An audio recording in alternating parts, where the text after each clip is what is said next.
It was supposed to be just another red carpet, the kind Sam Heughan had crossed 100 times before. Flashing lights, shouting fans, microphones thrust forward like hungry mouths. Another night in the glittering chaos Hollywood calls ordinary. But this one felt different.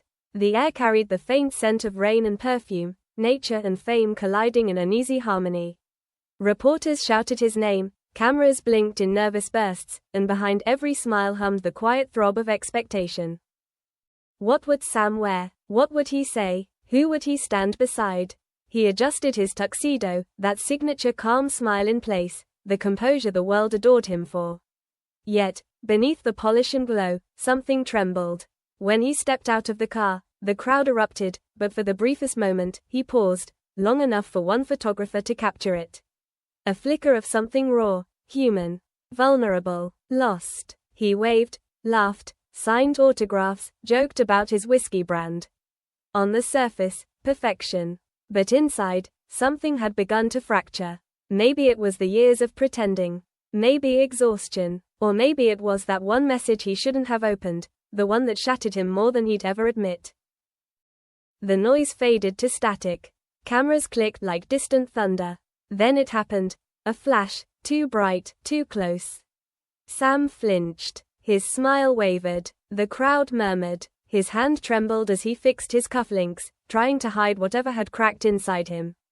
To others, it was nothing, a second's hesitation. But to those who knew him, it was like watching a mountain shift. Behind that pause lived a storm, memories he'd buried, pain he'd carried, the weight of fame that had become more cage than crown. That night, something changed, not just in how the world saw him, but in how he saw himself. When the lights dimmed, Sam skipped the after-party. He vanished quietly into the night, leaving behind whispers, questions, and one haunting photograph, a single frame that caught the truth no one had seen before. The car door shut with a soft thud. Silence. No flashes, no shouting, only the city's hum blurred by rain. Sam leaned back, eyes closed, searching for peace that wouldn't come. That message replayed in his mind, a wound refusing to close. Just a few sentences, but heavy as years. He'd read it right before stepping onto the carpet, a name he hadn't seen in forever glowing on his screen. A voice from a chapter buried beneath fame and noise. I saw the interview. You still smile the same. But I can tell you're not okay. You don't have to pretend forever, Sam. He'd stared at those words too long, the outside world muffled behind tinted glass. Pretend. Such a simple word, yet it cut deeper than any insult, because that's all he'd been doing. Pretending that success fixed everything. Pretending applause could drown out loneliness. Pretending the man everyone adored was still the one staring back in the mirror. Home, sir? The driver asked. Sam hesitated. Home, he repeated softly. The word didn't sound right. Just drive. The city streaked by, neon lights like tears across the window. His reflection looked older, tired in ways no makeup could hide. For the first time, his mask cracked, revealing something heartbreakingly human. Memories returned, the early years, the hunger, the promise he'd once made to himself. And now that he'd achieved it all, he wasn't sure he liked who he'd become. The car stopped at an overlook above Los Angeles. Mist wrapped the city in silver. Sam stepped out, hands in pockets, staring at the skyline, that endless ocean of success he'd once chased. He laughed softly, not with joy, but disbelief. How strange, he thought, to have everything and still feel incomplete. He pulled out his phone, the message still glowing on the screen.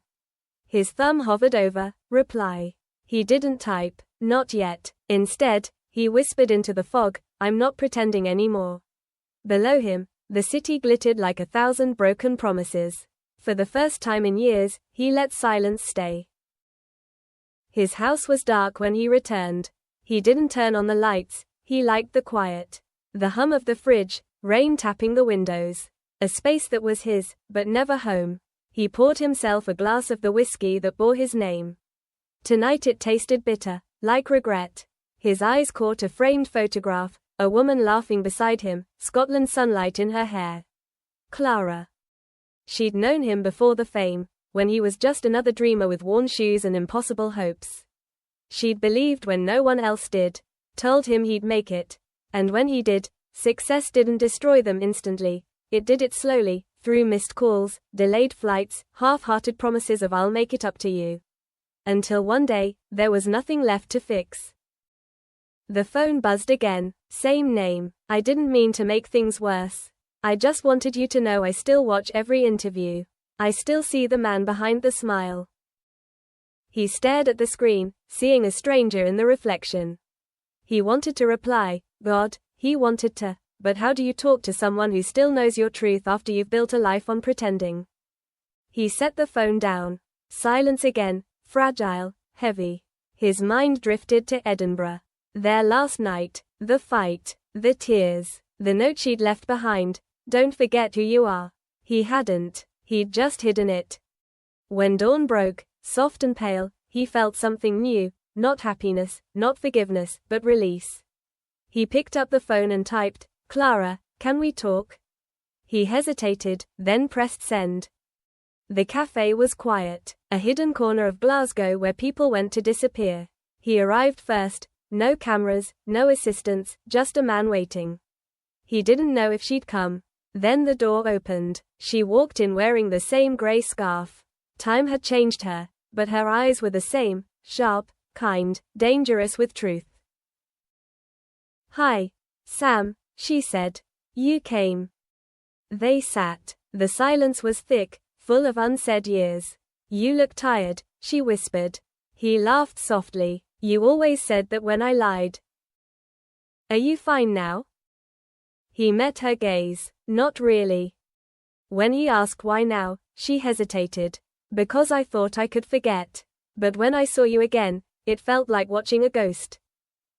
He frowned. "You ended it, Clara. You walked away." "I had to," she said. "Why?" "Because I didn't want to destroy you." He stared. "Destroy me?" "The night before I left, your manager came to see me," she confessed. "He told me if I loved you, I had to disappear.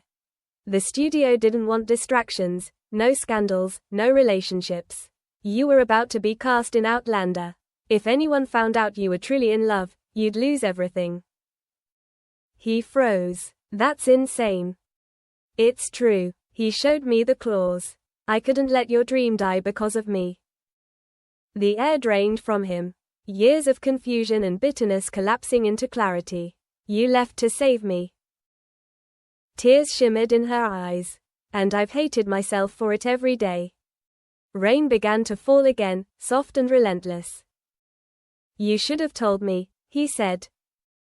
"I couldn't. I signed something." "Why tell me now?" "Because it expired last year. And before the world twists it again, I wanted you to know." He took a long breath. "Was there ever someone else?"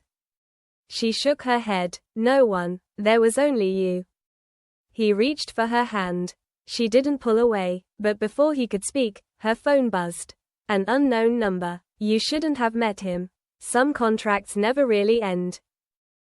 The lights flickered. A black car idled outside. "Who sent that?" Sam asked.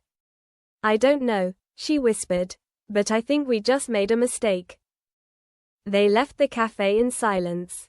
Glasgow glistened with rain, reflections twisting in the streetlights. The car was gone, but the fear lingered.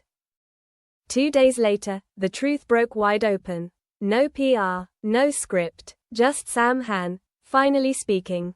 "They told me to love on screen, but not in real life. They said feelings were dangerous. But love isn't weakness. Silence is."